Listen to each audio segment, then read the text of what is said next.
Hello everyone, welcome back to another interesting session of the Analyst. Today we are going to comprehensively discuss 7 articles under 2 sections. These articles have been taken from the Indian Express and the Hindu. In section A, we will analyze 2 articles in depth. First article deals with the topic of FCRA violations in India. What is this act? Later amendments to it which happened, the need and the impact of this act, further key allegations against certain NGOs and the initiatives that could be undertaken. Second article is about the judicial backlog of cases in India, its present status and the reasons behind it. What is its impact on justice delivery system, the various reforms adopted so far and the way forward that can be undertaken. Next in section B, which is the simplified section, we will take another 5 articles along with the value addition part. This will help you in your upcoming prelims. So stay tuned. So beginning with the first article of the day. So the context is that ED has imposed a fine of around 3 crore on BBC World Service India. So the issue is of foreign funding or foreign direct investment in India, but there comes along with it certain issues. Bigger issue related to it can also be interpreted in context of Foreign Contribution Regulation Act. So we have decided to discuss this issue. So let's begin first of all understanding what is this act, how does it operate in India, and how can further it could be improved. So let's say if we do need this capital, India is a developing country and we seek foreign contributions for welfare-based activities. But along with it, the transparency and accountability of that fund has to be ensured. So keeping that in mind, let's see first of all, what is this FCRA, Foreign Contribution Regulation Act is.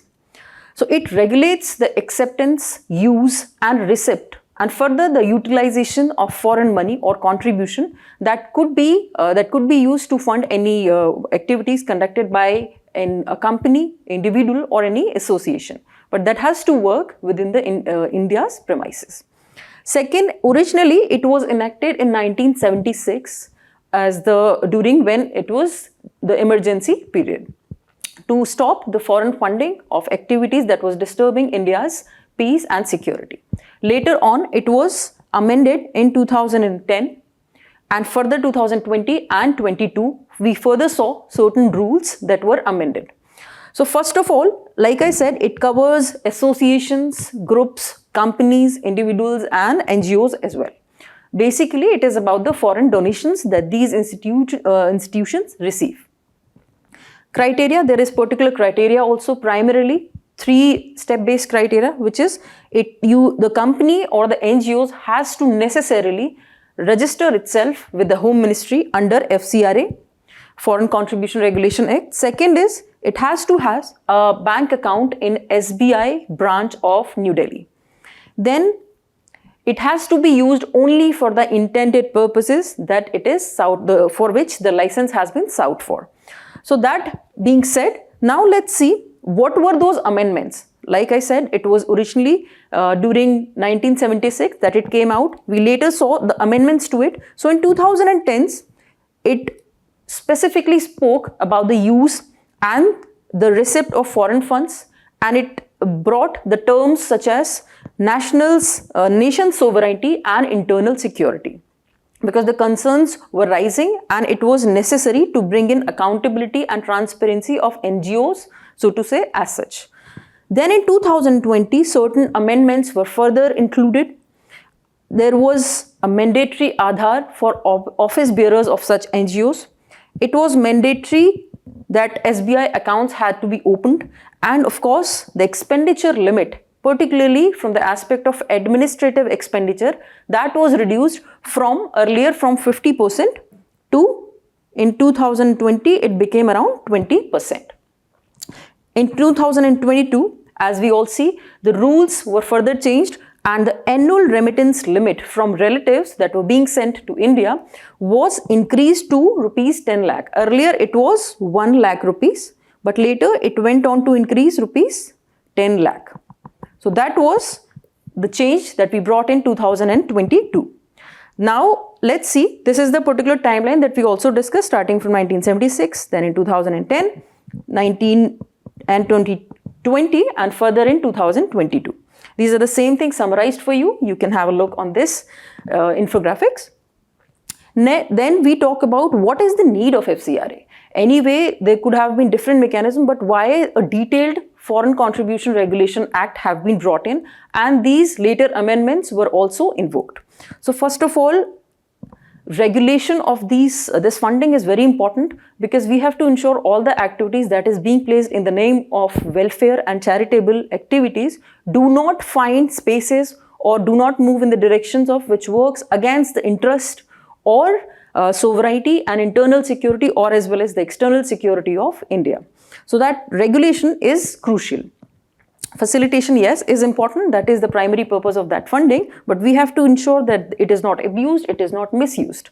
Then protection of national interest and sovereignty, like I said. Then oversight of utilization is also important. It's not just enough to ensure that fund has come in India and it has been allocated for certain purposes, and without no further oversight and probably monitoring of that utilization, which is also important, because like I said, these funds could be diverted to different activities through various channels.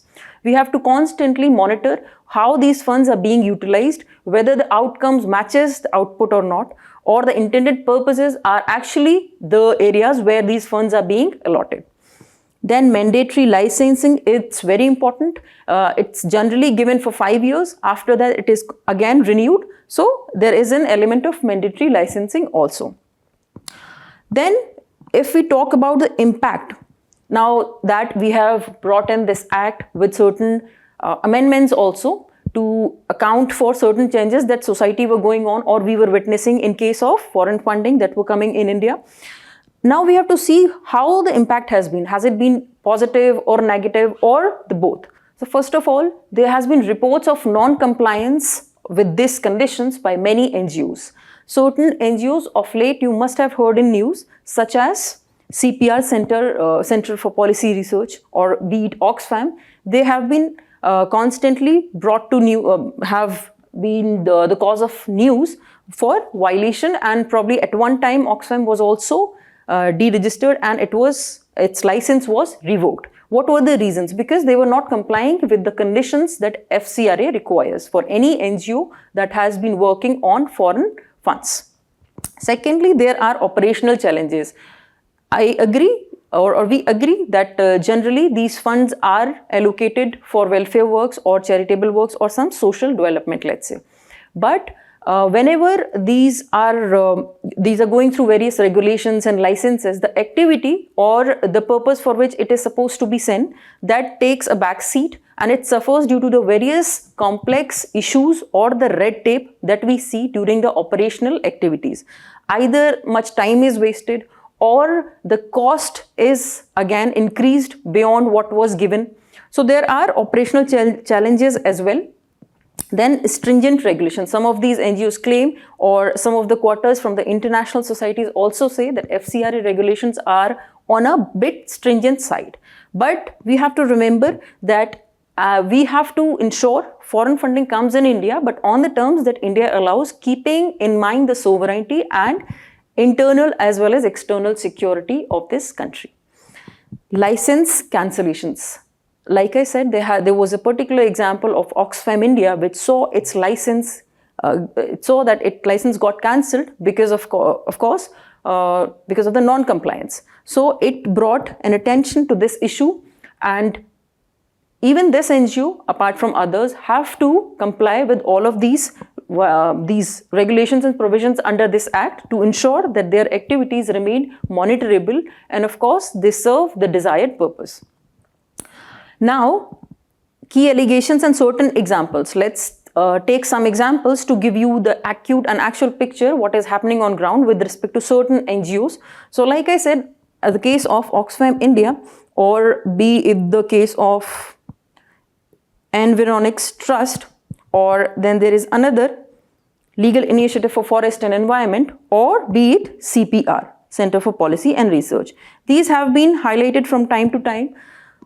This has been found to not allowing India's investment in Australia's mining sector, especially the coal project. It has been found to be working with Oxfam Australia unit and tried to stall those projects.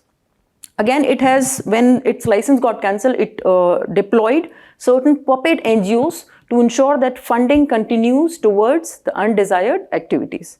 Second, there is an allegation towards Environ's Trust and Legal Initiative for Forest and Environment that they particularly engaged in ensuring that thermal projects as well as coal mining projects do not see the light of the day, especially in Jharkhand and regions like Chhattisgarh.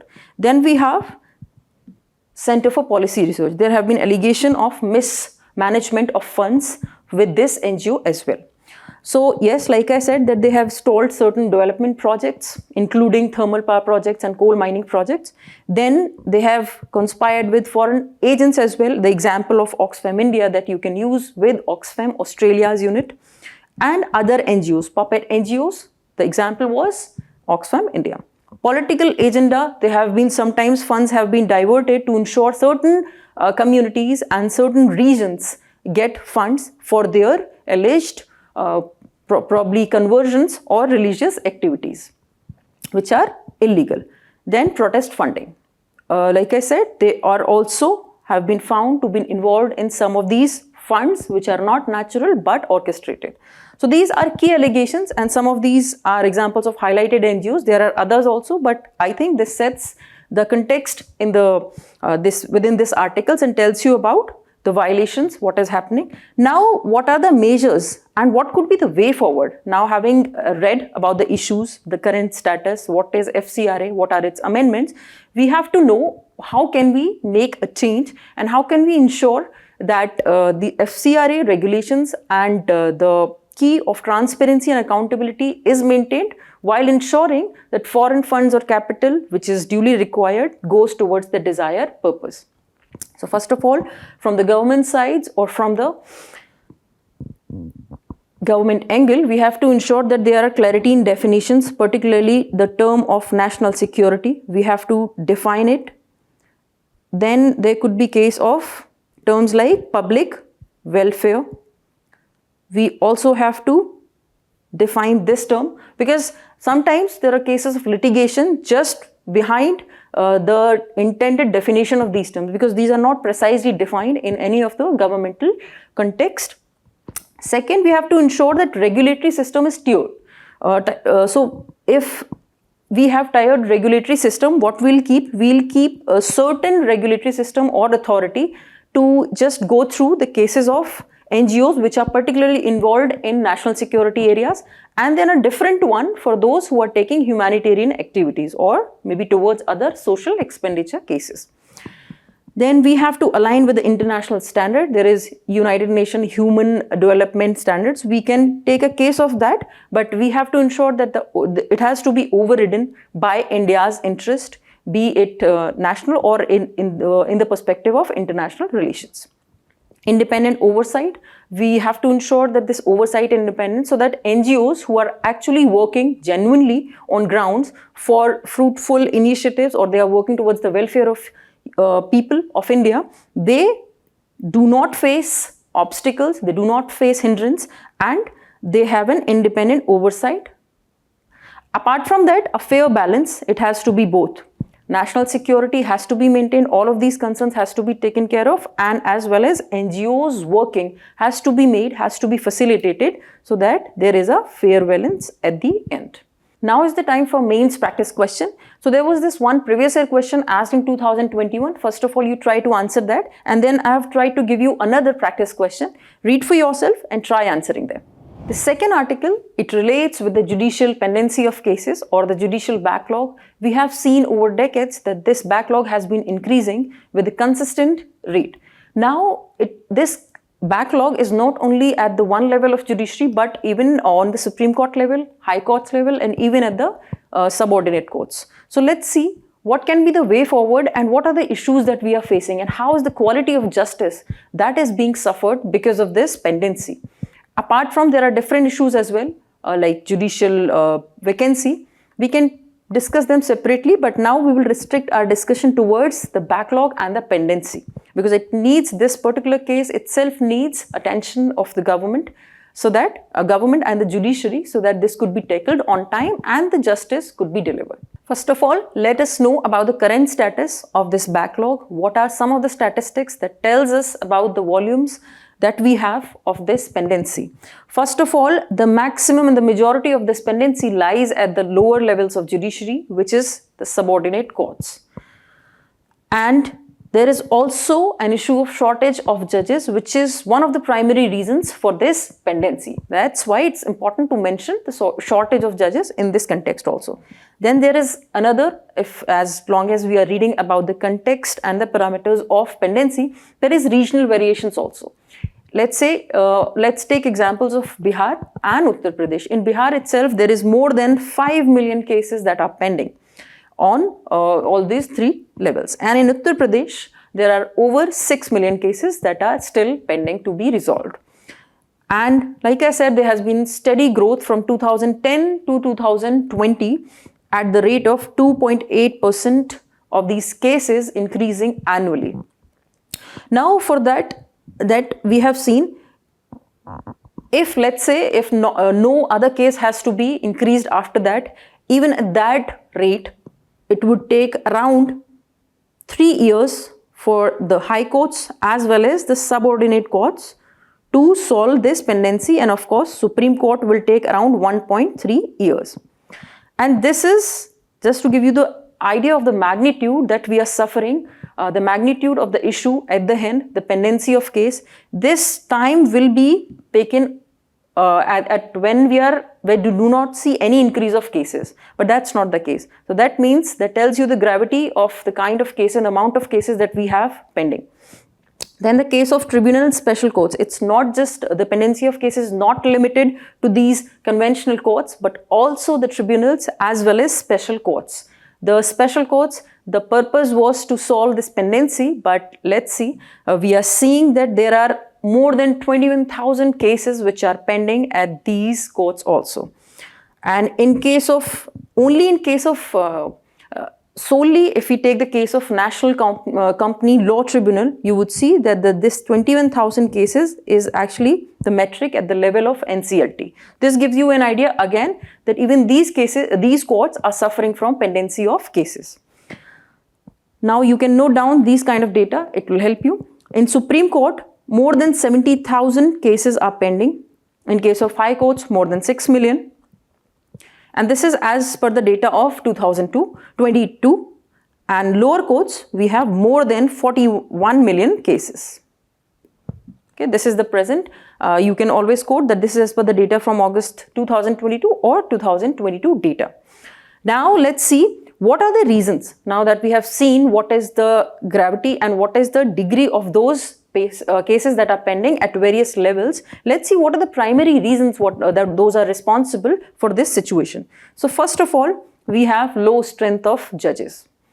We have around 21 judges per million of population. However, the world average, or even one of the recommendations by Law Commission of India, which has recommended to increase this number to around 50 judges per million to solve the pendency and to tackle the cases efficiently. Then there is a case of absence of judges. You would see that there, even if we have, let's say, adequate number of judges, even if the vacancies are fulfilled, these judges are actually only working 193 days per year. This is especially true for the Supreme Court judges. They are sometimes engaging in discussions, administrative discussions or results. They are also engaging in some workshop conferences.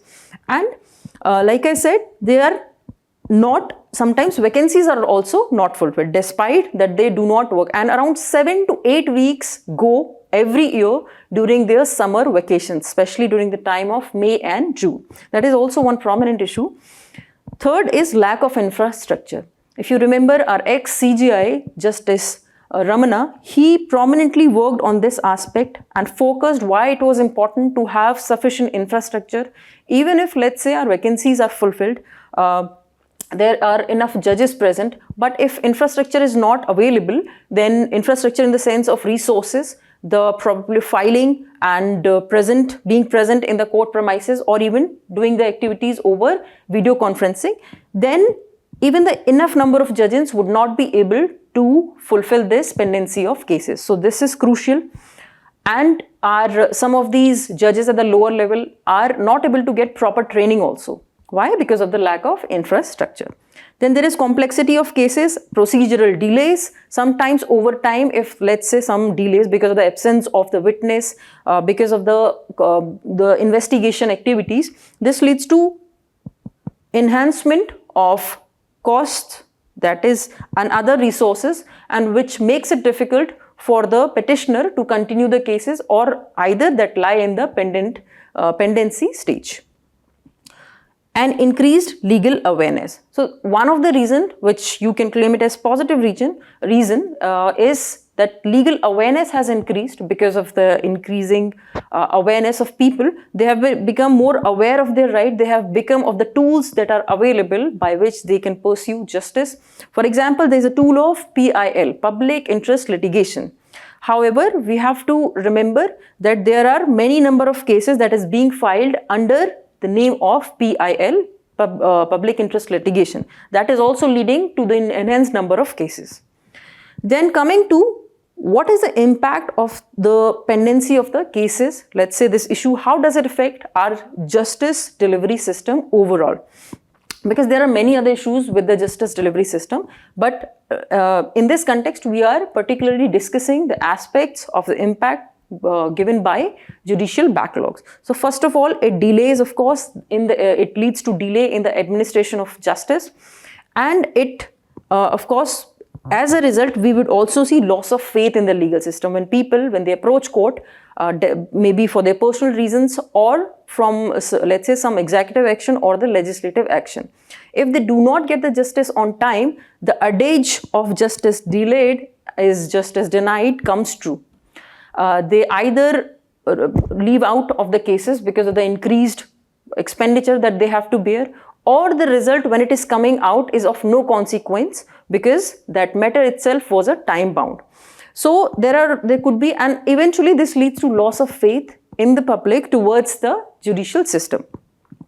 Negative impact on justice quality itself also. If let's say we have too many cases pending, so there is subtle pressure on judicial fraternity to disburse justice as soon as possible. But that one of the consequences could be that the quality of the justice could suffer. It might be the case that because of the sudden rush or maybe because of the increased pendency at the court level, judges may disburse justice, but however some dimensions are not catered to. So that will lead to unqualified or probably incomplete justice. That would lead the justice to be not qualitative in nature, and somehow the petitioner will again have to approach the court to get the right justice.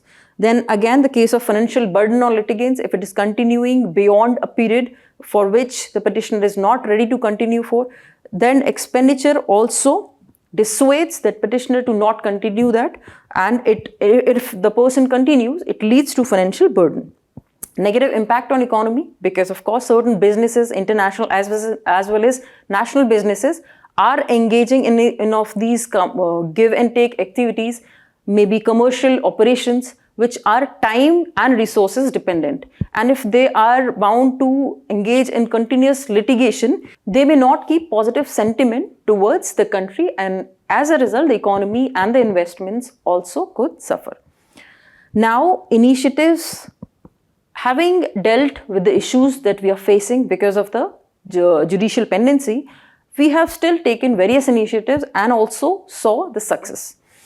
Virtual court system, like for example, video conferencing. This we have started.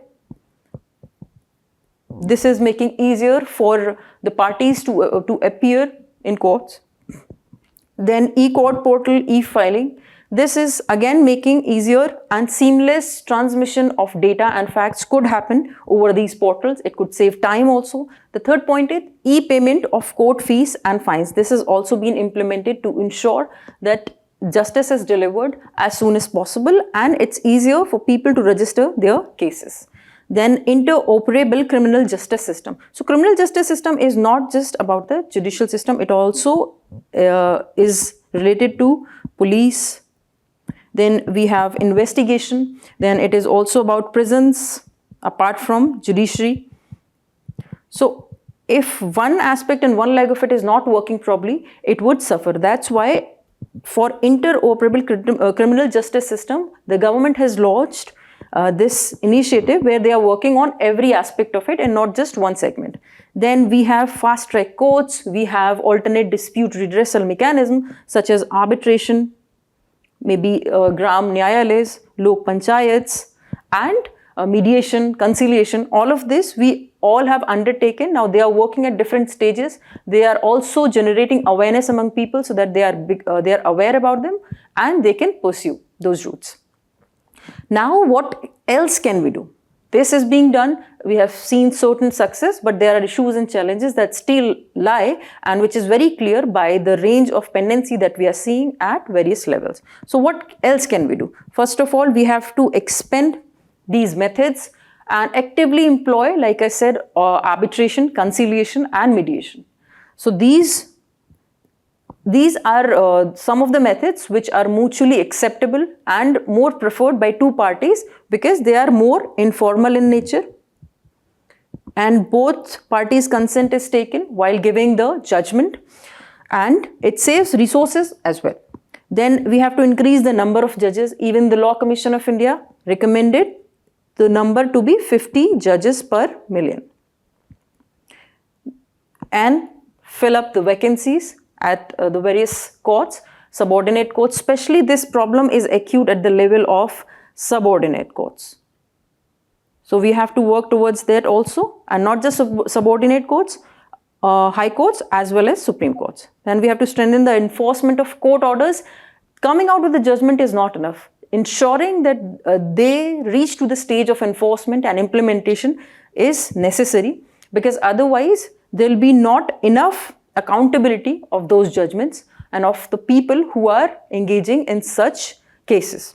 Then we have to streamline this legal process. Whatever the activities that lie in the legal process which increases the time also enhances the costs, maybe reduce the number of adjournments, maybe remove the multiple ways, or maybe cut back on the ways various which are delaying the process itself. So we can just streamline this legal process on all levels, Supreme Court, High Court as well as the subordinate courts. Now the question of the day, please practice for yourself. Discuss the factors contributing to the staggering backlog of cases in the Indian judiciary or courts. Discuss key reforms which are needed to address the challenges faced by the courts. Beginning with the simplified section of the day, first article is about why LNG is central to the future expansion of India-Qatar ties. So we have been seeing constant number of articles on India and Qatar trade. So let's focus on the explanation part of the Indian Express, why LNG is central to this relationship. Starting with, it tells that recently the Premier of Qatar visited India and the two countries successfully signed few agreements, including the trade agreement for LNG, liquefied natural gas, as well as it converted and elevated the bilateral relationship into a strategic partnership. So two things happened, and it set the target of increasing the trade between the two countries to around $28 billion by 2030. So within the next 5 years. Now the relationship between New Delhi and Qatar had been highlighted with the primacy of imports of LNG, particularly by India. And Doha, that means Qatar, is primary and the major India's, in fact the largest supplier of LNG gas. Next comes the United States, but coming back to the case of India imports from Qatar, this is expected by various surveys and studies that import is expected to surge over the next 5 years as the natural gas consumption used by India is going to increase because of its development aspects and the various initiatives that it is taking, and the energy consumption is also growing per capita. Qatar and US, like I said, are two key geographies. They themselves are looking forward to increase and enhance their export portfolio, and they are expecting notable expansion in LNG export capacity, their own export capacity. So we are rightly placed in that environment because we are predominantly an importer of LNG, and these two countries are going to be the major exporters. Now, in India and Qatar's case, LNG is a driver of bilateral trade. So this trade is heavily skewed in favor of Qatar's side, and LNG itself accounts for around 50% of this India's overall imports. So whatever we are importing from Qatar, the 50% share goes to LNG import. Other imports we are also doing it, which are also petrochemical products like crude oil, plastics, liquefied petroleum gas. So, but more or less it is about petrochemicals, which figures large on India and Qatar trade relationship. But India's exports to Qatar is only around $1.1 billion. So import is high, whereas export to India by Qatar, and in value terms, if we have to talk about India's LNG imports, then from Qatar we imported around $5.7 billion worth of oil, which accounted for 41.2% of its total LNG imports. So let's say in India's case, if we are importing 100% of LNG, out of that 41% share, or even more than 41% share, comes from Qatar's LNG.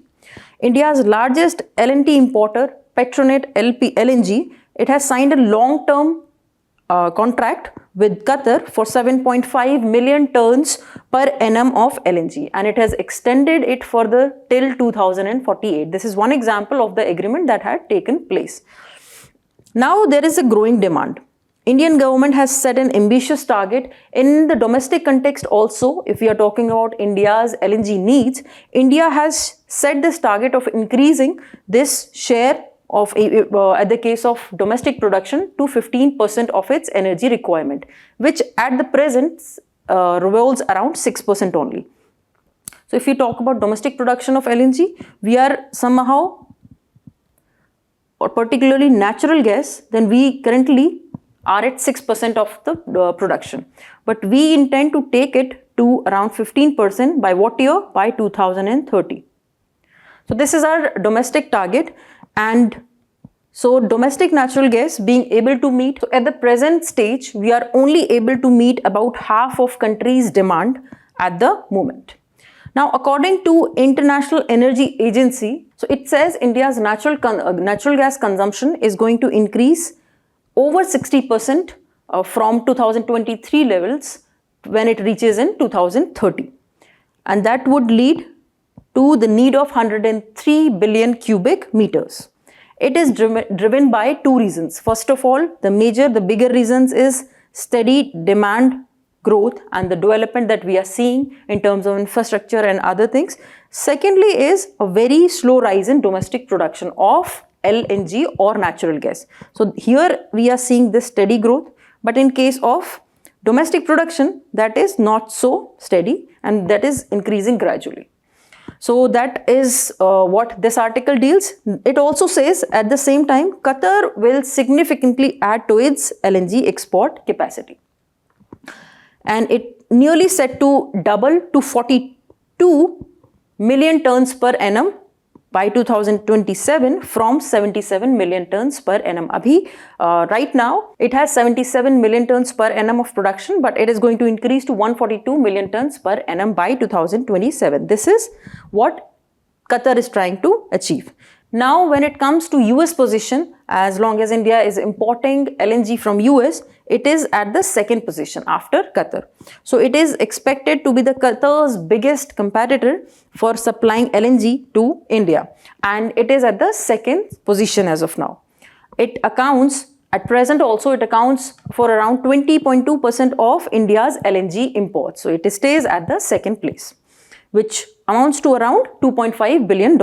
Now, these LNG imports from US would also help in building this trade deficit that exists between India and US, which apparently is in favor of India. Now, this imports would work in favor in maintaining this relationship and would work to build this trade deficit. Now, Trump has also lifted, there was certain ban on exports of new LNG projects, which Trump has eventually lifted. So this market is supposed to take a rise now.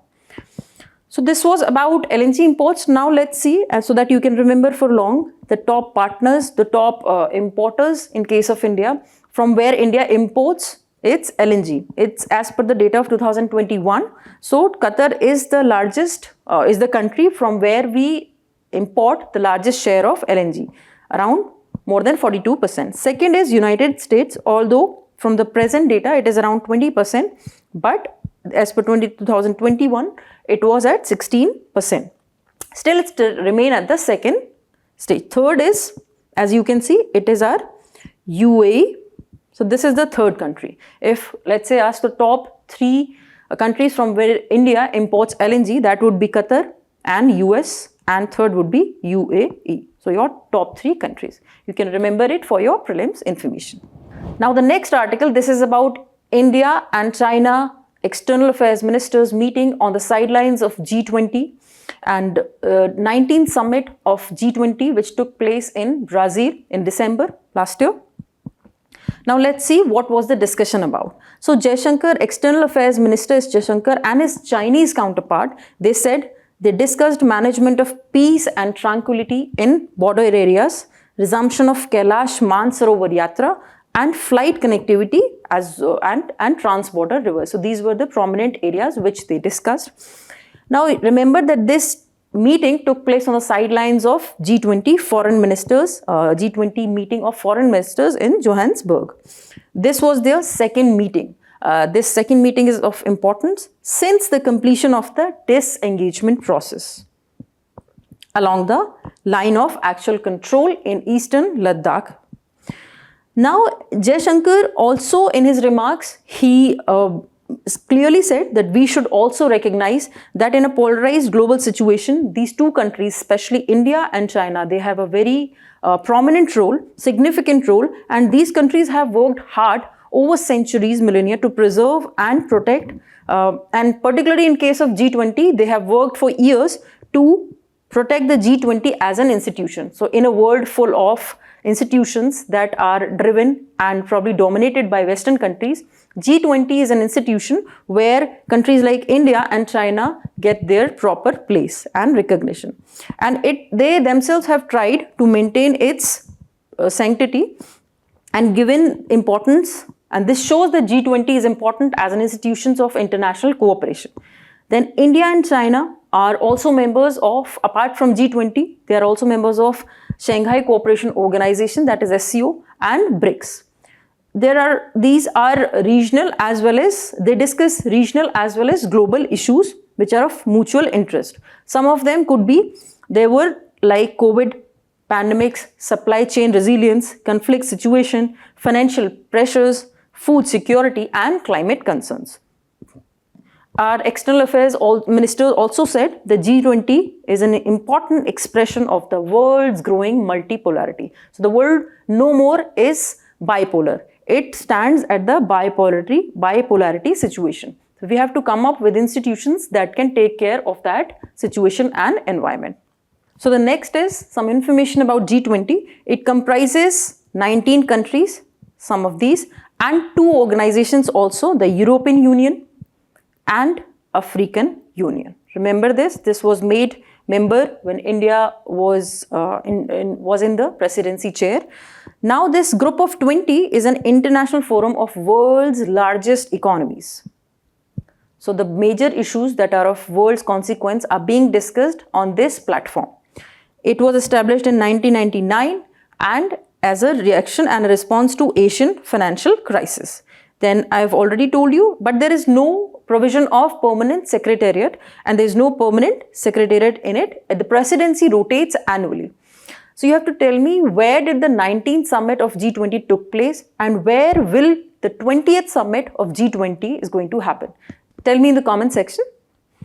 Then apart from that, structure of G20, we have 2 kind of tracks under it. One is finance track, where our finance ministers as well as central bank governors meet and discuss the financial issues. And the second is Sherpa tracks for other important areas on broader areas like development, climate, health, education. These are being discussed under Sherpa track. The G20 itself represents more than 85% of global GDP. That tells you the stature of this group. You can remember this. 75% of the world trade and 2/3 of the global population. So remember this. Then going to the next article of the day, which is about amid growing threats from drones, Army to strengthen its air defense. Now is the time to upgrade its air defense, and within the same context, Army is it's set to finalize a contract for indigenously developed QRSAM. So what is QRSAM? It is a type of missile, surface to air missile and quick reaction. So the term is quick reaction surface to air missile. Quick reaction means the range is around 25 to 30 kilometers. So you can remember it. It has a range of 30 kilometers. It has been developed by DRDO. It has been indigenously developed. So once the contract is done, first prototype will be there in 12 months. And in 18 months, they will be able to produce it eventually. And both wheeled and the tracked. So these are nothing but two configuration. One is wheeled and one is tracked. So it's about the production, producing it indigenously. Within a matter of 18 months, we'll have our own quick reaction surface to air missiles. Now this will add to the arsenal that we already have. To tell you that I've already told you what the term stands for. It is indigenously developed by DRDO. It is designed to detect, track and neutralize aerial threats as close ranges. Remember, it is a close ranged missile.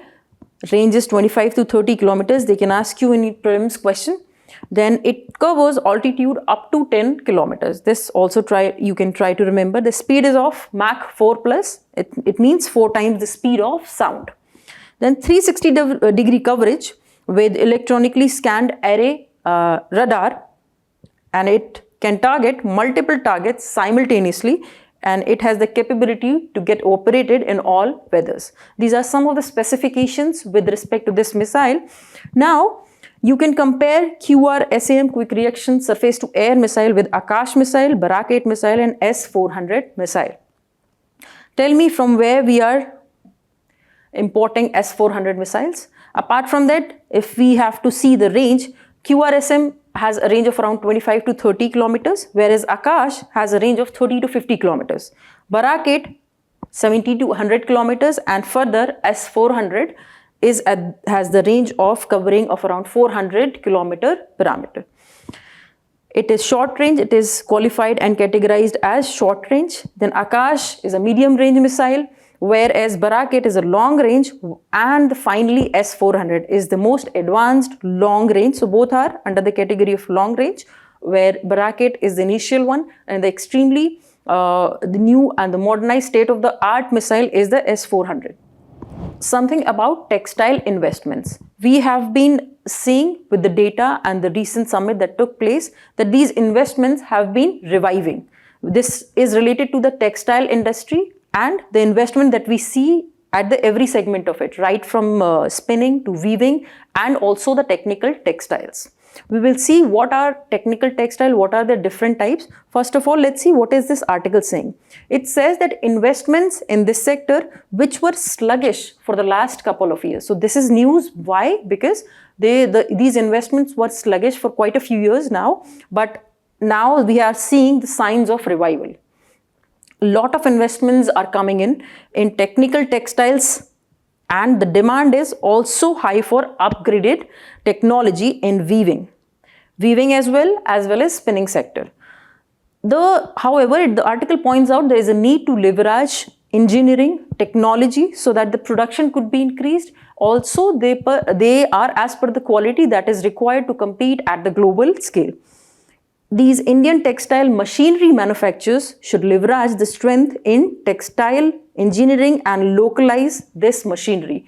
It's not always suitable to import this machinery, because then we are dependent. There is also a cause of custom duties which will turn the products costlier. So we will have to work on the engineering section, spend or maybe input some investment into the research and development aspect and come up with these localized textile machinery.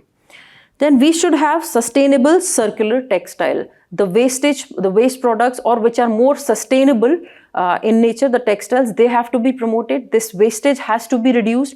We have to take care of the circular economy also, because going ahead, that is going to be the trend. Surplus cotton. From the angle of the raw material that is required for this sector, one of the prominent raw material is cotton. So from that, this article talks that in 2024 and 25 we have surplus cotton production. So there is no need to worry from that at least front. So there'd be almost 29 lakh bales which we have surplus, which we have of surplus cotton. So this year, so we are not going to face any such issue. Then ecosystem for the weaving sector. Now we are coming and talking about the weaving sector. There is spinning, there is textile sector, and there are others also. So in weaving, we have to improve, and we also have to take care. Now that the spinning sector has taken off, we have to ensure that this weaving sector is also promoted, effective steps are taken, and there should be more manufacturers of motors, drives, etc., which could fuel local indigenation or local machinery.